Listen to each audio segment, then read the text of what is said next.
la vie dans le ciel. Enfin, je ne sais pas comment ça marche, mais en tout cas, bienvenue. Seigneur, merci pour le message ce matin. Tu vas nous parler, j'en suis sûr. Merci parce que tu es là. Amen. Très bien, bonjour tout le monde.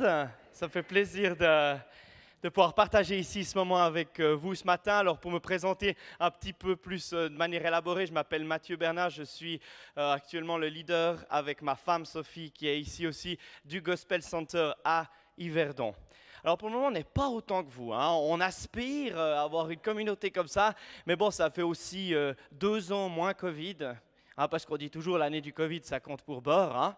Donc ça fait 2 ans moins Covid qu'on existe, donc forcément, eh bien, on commence avec une petite communauté, mais je suis content de vous dire qu'il y en a beaucoup qui sont venus ici, ça me fait plaisir. On a notre responsable accueil, on a notre responsable du ministère qui est là, on a de la direction, on a le responsable de l'intercession qui est ici, et puis on a Florence Bernard de la direction qui est aussi reconnue comme prophète chez nous, et puis qui m'ont accompagné. Du coup, je suis super touché que mes petites équipes y soient là aussi dans les déplacements, ça nous fait super plaisir. En tout cas, merci de votre accueil. Vous savez, je vais quand même te dire, Olivier,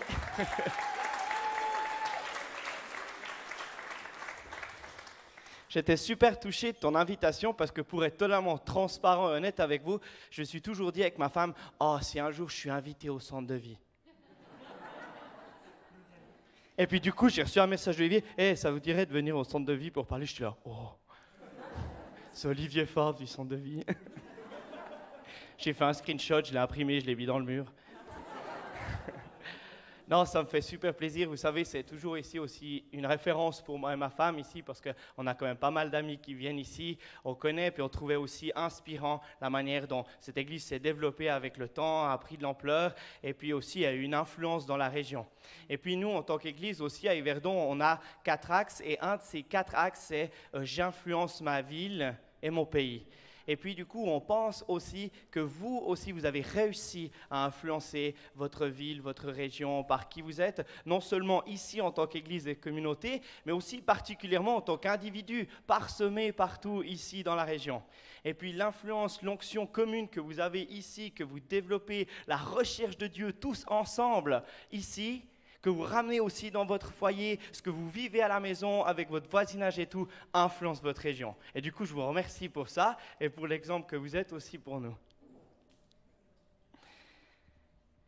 Est-ce que par exemple, la technique, vous pourriez me mettre un timer? Ce serait génial. Je ne sais pas si vous pouvez, ou sinon, chouchou, tu seras mon garde du temps. Bon, elle n'est plus là, tant pis. C'était déjà trop long. Ok, j'aimerais vous parler de l'instauration d'une culture prophétique.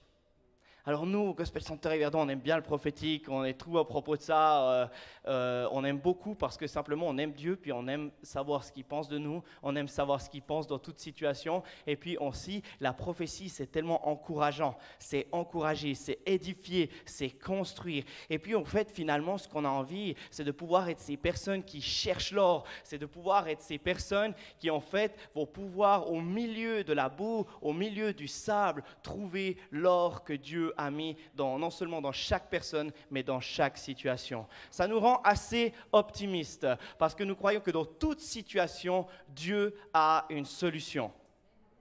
Et dans toute situation, Dieu sait trouver, c'est pas compliqué de trouver du sable dans le désert. Donc de trouver quelque chose qui ne va pas au milieu d'un monde ou d'une situation ou quelque chose qui ne va pas, ce n'est pas compliqué. Ce qui est glorieux pour Dieu, ce qui est glorieux pour nous, c'est de pouvoir en partenariat avec lui trouver l'or, trouver ce qui est incroyable au milieu du désert. Pas vrai? Yes. Instaurer une culture prophétique, je l'illustre comme ça avec cette petite image, c'est que, vous savez, quand on va en hiver ou en été 2020, se coucher et qu'on se réveille le matin et qu'il y a un manteau de neige partout, et puis tout d'un coup, quand on ouvre les volets, quand on ouvre la fenêtre, tout a changé. On n'a rien vu venir, on ne sait pas comment ça s'est produit, mais tout d'un coup, tout est influencé et tout change. Le paysage a changé, les décors ont changé, les couleurs ont changé, la manière dont on conduit va changer, le retard au travail va changer parce qu'on aura dû dégivrer la voiture, enlever la neige, pousser la neige sur le chemin, etc. Ça influence beaucoup notre comportement. Tout ça parce qu'on s'est endormi un soir, qu'on s'est réveillé un matin et que tout d'un coup, il avait neigé partout. Ça a changé beaucoup de choses. Et en fait, ce n'est pas une histoire qu'on doit. On ne doit pas enlever la neige par terre, on doit pas rouler prudemment. C'est mieux, mais personne ne nous l'oblige. Et puis, tout d'un coup, ça change notre comportement à tous, tout le monde, parce que c'est arrivé. Et puis, ma foi, on est au milieu de ça, donc du coup, on l'accepte. Et je crois que dans une culture, c'est exactement ça. C'est-à-dire que la culture, c'est l'ensemble des choses que l'on fait en Suisse, que l'on fait en France, que l'on fait au Maroc ou en Équateur, c'est égal. Mais en fait, ce sont beaucoup de choses qui définissent un peuple ou un comportement global dans une nation ou dans une ethnie qui ne sont pas des termes légaux ou des lois ou des choses qu'on est obligé de faire sous peine d'avoir une amende ou quoi que ce soit. C'est-à-dire, en Suisse, on mange, quand il fait moche et qu'il pleut, souvent on mange la raclette, la fondue, c'est le truc national, mais si d'un coup vous mangez autre chose, vous risquez rien. Vous voyez ce que je veux dire? D'accord. Quand vous êtes invité à manger à midi chez quelqu'un ou que vous allez quelque part, souvent on amène un petit cadeau qu'on a souvent oublié, qu'on achète vite fait le long du chemin en y allant. Et puis si tout d'un coup vous amenez rien, est-ce que vous risquez une amende? Non, vous ne risquez pas une amende. Voilà. Dans la rue, en Suisse, on ne parle pas aux inconnus de manière générale parce qu'on est un petit peu coincé, on n'est pas trop ouvert, on est plutôt froid. Mais si vous le faites, vous ne risquez rien. Voilà, ça fait partie juste de l'ensemble de la culture. Et pourquoi je parle d'une culture prophétique, c'est que nous, au Gospel, mais j'aimerais bien qu'en Suisse, on puisse développer ça, c'est-à-dire qu'au bout d'un moment, comment se crée une culture? C'est-à-dire qu'un comportement ou quelque chose qui plaît se répand gentiment. Et puis, au départ, c'est compliqué d'instaurer des nouvelles choses dans la culture. D'ailleurs, on sait, le Suisse, les transitions rapides, c'est pas facile.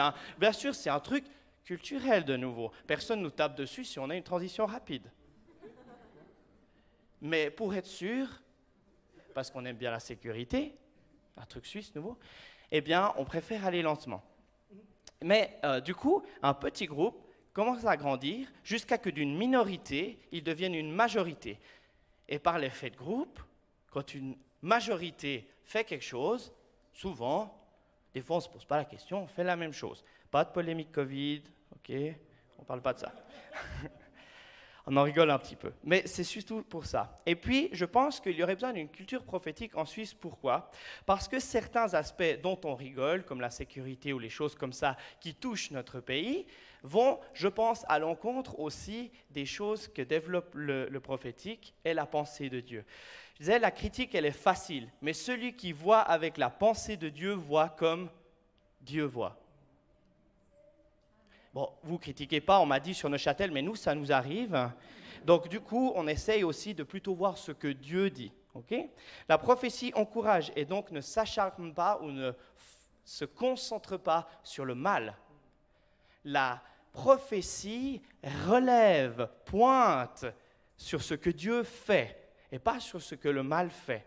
Ce que Dieu va faire, ce que Dieu veut faire, ce que Dieu pense, mais pas ce que le mal est en train de faire ou d'agir.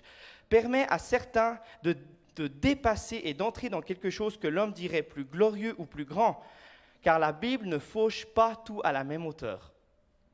La Bible vous permet de briller. La parole prophétique permet à quelqu'un de se lever, de l'idée, de dépasser, d'être incroyable, d'être génial, de participer à la gloire de Dieu. Oui, on n'est pas obligé d'être tous la même chose. On n'est pas obligé d'être tous des leaders internationaux. On n'est pas obligé d'être tous le grand ministère ou c'est égal. Mais Dieu permet aussi ça. Et la prophétie révèle en vous ce que Dieu a mis de mieux en vous. Pas ce qu'il a mis de mieux chez la personne et ensuite qu'il le déplace dans toutes les personnes. Non, ce qu'il a mis de mieux en vous en tant qu'individu personnalisé. La prophétie nourrit l'espoir et renforce la promesse de Dieu, contrairement au pessimisme ambiant, le monde va de mieux en mieux. Qu'en dit Dieu? Qu'en dit Dieu? Dans la Bible, il est marqué dans 1 Corinthiens 2,16, je m'excuse, je ne vous ai pas transféré les références bibliques, mais je vais vous le lire. « Car qui a connu la pensée du Seigneur pour l'instruire. Or, nous avons la pensée de Christ. Si vous prenez dans votre Bible, il y a une référence croisée qui se trouve dans Ésaïe 40. Ce qui est intéressant, c'est que c'est une référence croisée dans l'Ancien Testament. Et dans l'Ancien Testament, c'est marqué « Mais qui a pu instruire Dieu, qui a connu la pensée de Dieu ?» Et il s'arrête ici. Ce qui est étonnant, c'est que c'est un prophète qui en parle, donc lui, il a accès à la pensée de Dieu, mais pas tout le temps. Car dans l'Ancien Testament, comme il n'y avait pas le Saint-Esprit qui nous était donné comme actuellement, bien sûr, le Saint-Esprit venait à un moment donné, mais il venait pour quelque chose. À un moment donné, il descendait, une action était révélée, il oignait, il donnait l'onction à une personne à un moment donné pour un but, pour un rôle, pour un service. Et ensuite, il se retirait. Et puis là, c'est-à-dire que les prophètes avaient accès à la pensée de Dieu, mais un moment. Et du coup, Ésaïe le met comme ça, il dit, mais qui on est pour l'instruire, qui on est pour connaître ses conseils, qui on est en fait, pour connaître la pensée de Dieu. Mais ce qui est intéressant, c'est dans 1 Corinthiens, il redit la même chose, mais ensuite, il rajoute ceci, or, nous avons la pensée de Christ. C'est-à-dire qu'il y a eu une évolution, car avant, il ne l'avait pas, il n'avait pas Christ, mais maintenant qu'il y a Christ, on a non seulement accès à la pensée de Christ, mais du coup, on peut savoir ce que Dieu pense tout le temps, ce que Dieu dit, ce que Dieu pense, ce que Dieu a envie de révéler. Ce qui nous donne, mes amis, si vous entrez dans la prophétie, une perspective céleste de ce que Dieu pense des choses. Il vous donne une perspective éternelle et une image intemporelle de la situation. Parce que si vous avez accès à la pensée de Christ, alors, et de Dieu, vous avez accès à tout ce que Dieu est, dans l'entier de sa personne.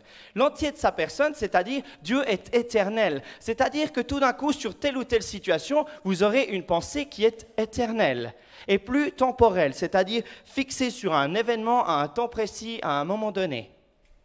Parce que Dieu est celui qui a la grande image, celui qui connaît toutes choses du, si on peut dire, commencement, puisqu'il n'a pas de commencement, jusqu'à la fin, si on peut dire la fin, puisqu'il n'a pas vraiment de fin, donc il est éternel. Et donc Dieu, de par le fait qu'il nous donne sa pensée, il nous donne cette perspective éternelle et intemporelle. Comme nous avons accès à la pensée de Christ, nous avons la possibilité d'accès à la connaissance des personnes, de leur passé, de leur présent et de leur futur, puisque Dieu est intemporel, il connaît le passé, le présent et le futur de nous tous. Ce qui est génial avec la prophétie, et ça on le trouve dans 2 Corinthiens 14, verset 3, c'est que celui qui prophétise, au contraire, parle aux hommes, les édifie, les encourage et les réconforte. Je vais juste redire ce verset parce que finalement, pourquoi on prophétise? Mais c'est juste pour ça. On prophétise pour édifier, encourager et réconforter. C'est-à-dire que la prophétie n'est pas là pour dire la situation dans laquelle vous êtes réellement. Ou si Dieu le dit, souvent, il vous dit, tu es dans cette situation, mais ma perspective éternelle pour toi, ma perspective pour demain est la suivante. Je reconnais ta situation, mais regarde, là, c'est là où tu vas aller. Il y a cet exemple typiquement dans Jérémie 29, verset 11, quand vous savez, le peuple il est en captivité. Et puis, c'est marqué, « En effet, moi je connais les projets que je forme pour vous, déclare l'Éternel, projets de paix et non de malheur, afin de vous donner un avenir et de l'espérance. » Alors, ce qui est intéressant, c'est juste si on replace dans le contexte, donc les gars, ils sont déportés, ils sont soumis à l'envahisseur, ils ne peuvent pas vraiment exercer leur foi en Dieu comme ils veulent, ils ne peuvent pas exercer leurs droits comme ils veulent, ils se retrouvent sous la culture d'un autre pays qui leur plaît peut-être pas trop, peut-être qu'ils n'aimaient pas la fondue, et puis tout d'un coup, ils se retrouvent à devoir un petit peu s'adapter à un pays qui les envahit ou sont déportés, etc. Et puis Dieu envoie un prophète, et le prophète leur dit « Je n'ai pas de plan de malheur pour vous, mais des plans de bonheur. » Et les gars, ils sont là, Dieu, je ne crois pas que tu as regardé où on est. Mais c'est la perspective éternelle de Dieu. C'est-à-dire que Dieu ne regarde pas à la condition actuelle des personnes, mais Dieu leur promet déjà ce qui arrivera. Et nous, ce qui est bien, c'est que dans cette histoire, on connaît la suite. Et en fait, la prophétie se réalise, puisque finalement, il y a la libération, le retour en Israël, à Jérusalem. Et puis, du coup, la perspective de Dieu, c'est-à-dire que dans le milieu de la crise dans laquelle ils étaient, dans le milieu de là, le chenil qu'ils étaient, eh bien Dieu vient planter ceci, la promesse, la perspective éternelle, passée, présente, future. Je sais où vous étiez, je sais où vous êtes maintenant, mais je sais où vous serez demain. Et du coup, j'implante quelque chose au jour d'aujourd'hui dans vos cœurs, dans votre foi et dans votre vie, parce que ceci vous amènera à la libération. Jésus nous démontre la perspective éternelle et intemporelle de la prophétie quand il parle aussi à Nathanaël. Je vais vous lire l'histoire. Et après, il y en a qui ont vu le film Interstellar. Donc s'il y en a qui aiment bien les films passé, présent, futur et tout mélangé, on va entrer là-dedans.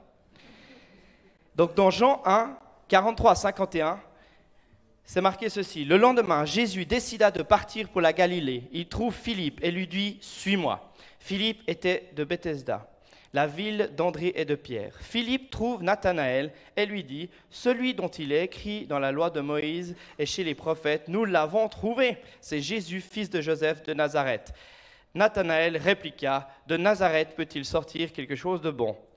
Un peu pessimiste le gars. Philippe répond, viens et vois. Lorsque Jésus voit Nathanaël venir à lui, il déclare alors, voici vraiment un Israélite. Il n'a pas de ruse en lui. Alors c'est à partir de là qu'il faut vraiment bien écouter, ok? Donc voici un Israélite, il n'y a vraiment pas de ruse en lui. Nathanaël lui demande, d'où me connais-tu? Ce qui est intéressant, c'est que Jésus dit une seule chose, il dit, c'est un vrai Israélite, il n'y a pas de ruse en lui. Et Nathanaël, donc Jésus appelle au présent qui est Nathanaël.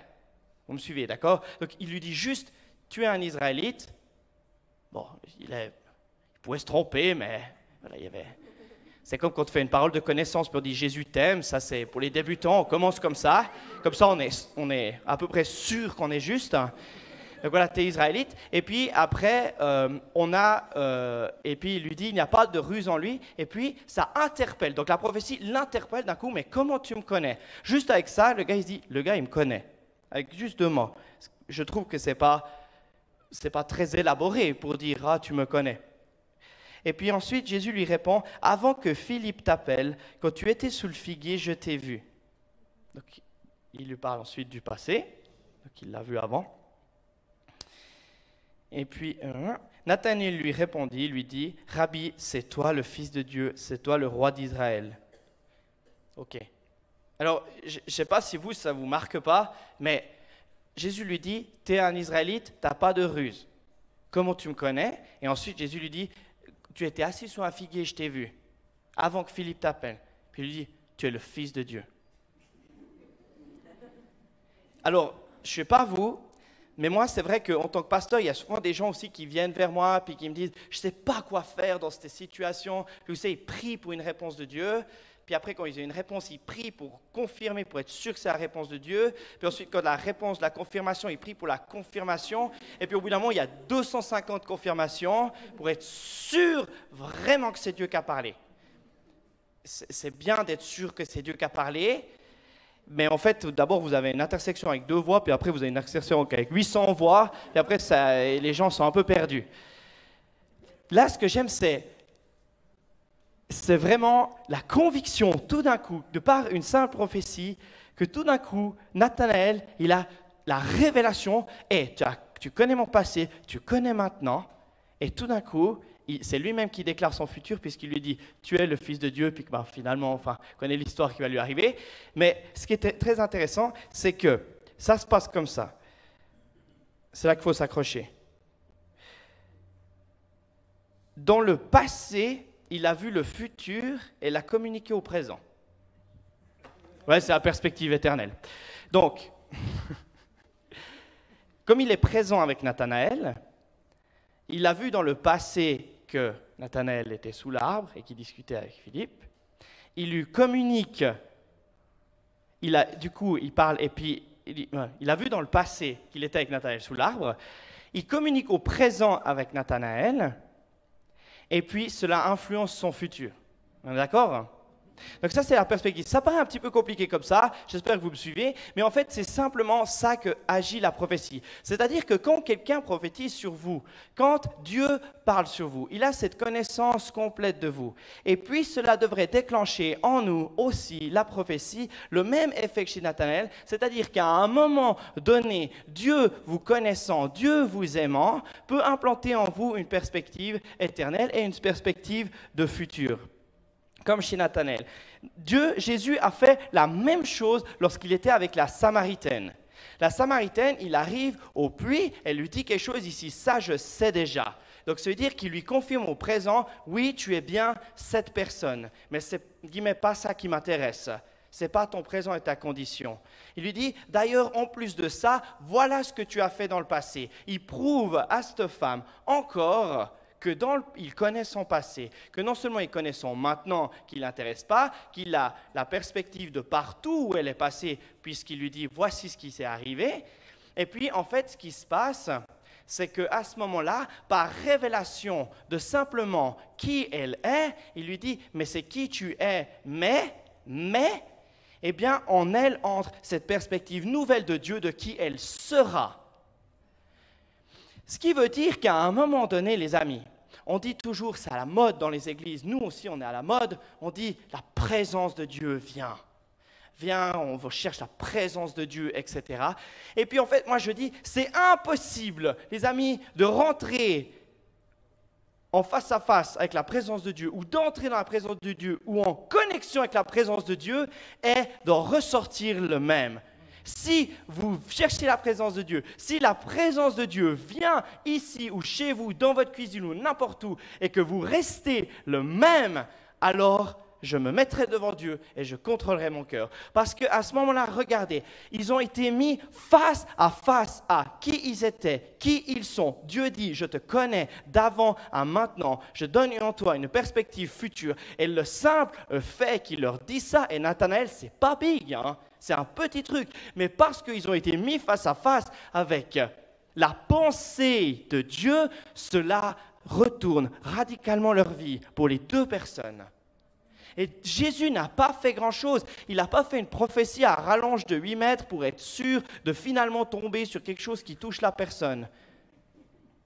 Mais c'est vrai, ça ne veut pas dire que des fois il n'y a pas d'élan de prophétie, ça veut juste dire qu'il a dit ce qu'il devait dire, c'est tout. Et ça suffit à influencer pour toujours.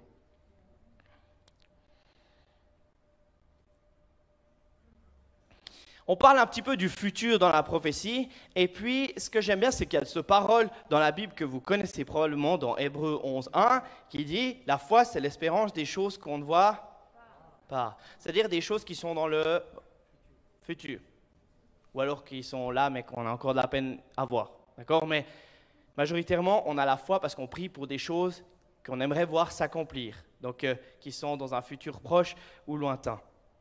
La foi, c'est l'espérance des choses qu'on ne voit pas. La prophétie place en nous une nouvelle graine de foi, car elle crée dans le futur l'espérance des choses que nous n'avons pas encore vues.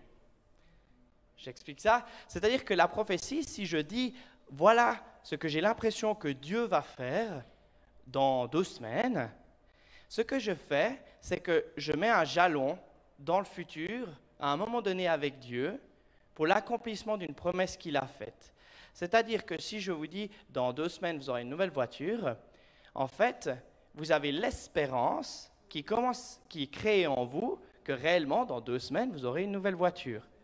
C'est-à-dire qu'en fait, en mettant un jalon futuriste, je crée en vous une sorte d'espérance que cela se produise. Et comme vous le savez, la foi, c'est l'espérance des choses qu'on ne voit pas. Donc, on en résulte à la même chose, c'est que du coup, les graines de foi qui sont créées dans le futur créent l'espérance des choses que nous ne voyons pas encore, mais qui arriveront. Et donc, tout cela crée la foi. C'est génial parce que c'est un cercle complet. Je leur dis en entier, la foi, c'est l'espérance des choses qu'on ne voit pas. La prophétie place devant nous, futuristiquement, l'espérance des choses que nous n'avons pas encore vues ou dont nous cherchons l'accomplissement. Et du coup, comme nous savons ou nous espérons qu'elles arriveront, cela crée en nous la foi. Et par la foi, on prophétise parce que nous croyons que nous entendons Dieu, que nous avons sa perspective et que du coup, nous plaçons dans les gens une espérance future de ce que Dieu va faire avec eux.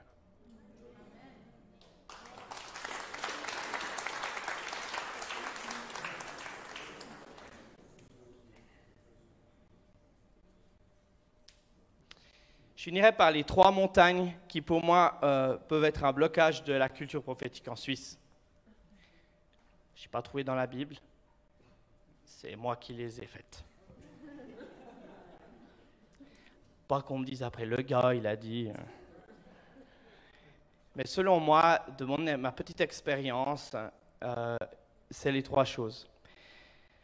On a un petit peu ce côté suisse, un petit peu sauvage parfois. On le disait avant, hein, on communique avec nos amis, on a des cercles et des vraies amitiés très proches, avec des vrais amis qu'on aime vraiment. Mais c'est vrai qu'on ne va pas grimper sur une poubelle au centre du village pour crier l'évangile. C'est un peu moins notre truc, quoique on pourrait essayer. Et puis, le premier challenge, c'est que la prophétie, elle ne se pratique pas vraiment seule. C'est-à-dire que là, elle implique un contact, elle implique un vis-à-vis, elle implique une certaine responsabilité. C'est-à-dire qu'en fait, vous devez aller trouver quelqu'un que vous ne connaissez pas très bien, engager une conversation avec cette personne et prophétiser sur cette personne. Parce qu'en fait, finalement, ça, des fois, c'est un petit peu compliqué de créer de nouveaux contacts, de trouver de nouvelles personnes et d'aller chercher ça. Et ça, c'est compliqué pour, des fois, le Suisse. La deuxième chose, c'est la peur. Le Suisse, on fonctionne et on est facilement manipulable par la peur. Moi, je vois, on est une société en Suisse, on a tellement d'assurance, on a besoin de sécurité. Alors, on a des voisins, pas très loin, eux, ils sont un peu plus rebelles. Nous, on n'a pas ça. Mais nous, par contre, on a besoin d'être en sécurité. On a besoin de sentir qu'on contrôle tout, que si on se casse le pied, ça paye, que si tout d'un coup il y a ci ou ça, on a besoin de ça. Et du coup, c'est vrai que, par exemple, quand on a dû voter pour 6 semaines de vacances, les patrons ont dit ouais, ça va couler les entreprises, on va perdre de l'argent, etc. Puis par peur, on vote autrement. Alors, je ne suis pas en train de dire que vous avez voté mal ou qu'on a voté juste ou mal. Ce que je suis en train de dire, c'est que, bon, on aime les vacances. Mais ce que je suis en train de dire, c'est que si on nous met sous pression, si on fait fonctionner la peur, alors le peuple suisse réagit un peu différemment parce qu'ils se sentent en insécurité. Et puis en Suisse, on souffre vraiment de la sécurité et de l'insécurité. Et puis du coup, c'est pour moi la deuxième montagne parce qu'en fait, vous devez prendre un risque et une responsabilité quand vous prophétisez. C'est-à-dire, vous ne pouvez pas juste arriver puis balancer un truc, genre « tu auras un enfant dans 6 mois ». Vous ne pouvez pas faire ça. Pitié, ne faites pas ça. Non, je vous en supplie, c'est destructeur. C'est destructeur parce qu'en fait, la vérité, c'est que nous sommes tous des apprenants. Et tout le monde peut entendre Dieu, mais tout le monde peut se tromper. Alors, comme le Suisse, on a de la peine des fois à faire des entreprises parce qu'on a peur de se planter. Il y en a beaucoup qui ne prophétisent pas parce qu'ils ont peur de se tromper ou de décevoir ou de ne pas dire ce que Dieu a dit. Mais, mes amis, Dieu a de la grâce et Dieu vous aime. Et je vais vous dire une chose, est-ce que vous croyez plus en la capacité de l'ennemi de détruire la personne pour laquelle vous avez prophétisé ou vous croyez plus en la capacité de Dieu de rattraper les choses que vous avez faites et que toute chose concourt pour la gloire? Regardez où vous mettez votre foi. Et la dernière chose, c'est l'orgueil, mais pas dans le sens connu. Les Suisses, on a l'orgueil inverse, c'est-à-dire il faut être vraiment très humble. Il faut être tellement humble que même quand Dieu te dit « t'es génial », nous on dit « non ». Quand Dieu te dit « je t'ai donné un talent incroyable », le bassiste là, t'es un génie mon gars, je sais pas où il est mais... Quand Dieu dit « je t'ai donné un don pour la basse », t'as bossé comme un fou et tu joues monstre bien, vont dire « Moi, j'ai rien fait, c'est tout Dieu. » Alors qu'ils bossent, je ne sais pas, mais il y en a qui bossent genre 8 heures par jour pour bosser leur talent, développer ce que Dieu a donné, puis ils sont là « Non, j'ai rien fait. » Ou « Non, je ne suis pas si bon que ça. » Mais en fait, j'en rigole un peu et ça fait rire, et puis il y en a qui rient jaune. Mais la vérité, c'est que vous savez, si Dieu te dit tu es incroyable, et vous vous dites non, c'est autant orgueilleux que de dire je suis le meilleur, et Dieu dit t'es pas le meilleur là.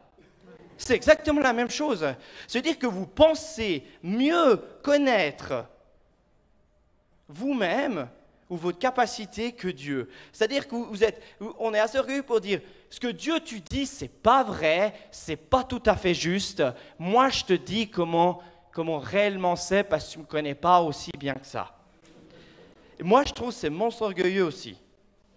C'est vrai, mais c'est un autre type, on en pense moins souvent. Alors des fois,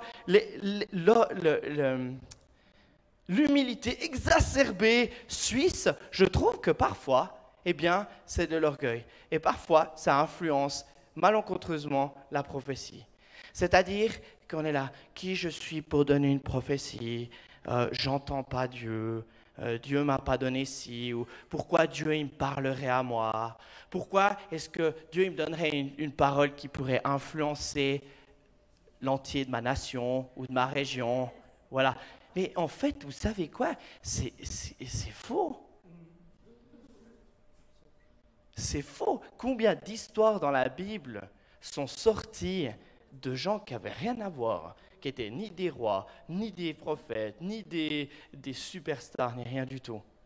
Ben, ils sont venus parce qu'ils ont obéi, puis ils ont cru que c'était Dieu qui les appelait, puis ils ont fait ce que Dieu demandait. Mais au départ, ils n'étaient pas ça. Et je vais finir là-dessus. De vous encourager à écouter Dieu. Je ne sais pas, on est dans le timing, mais...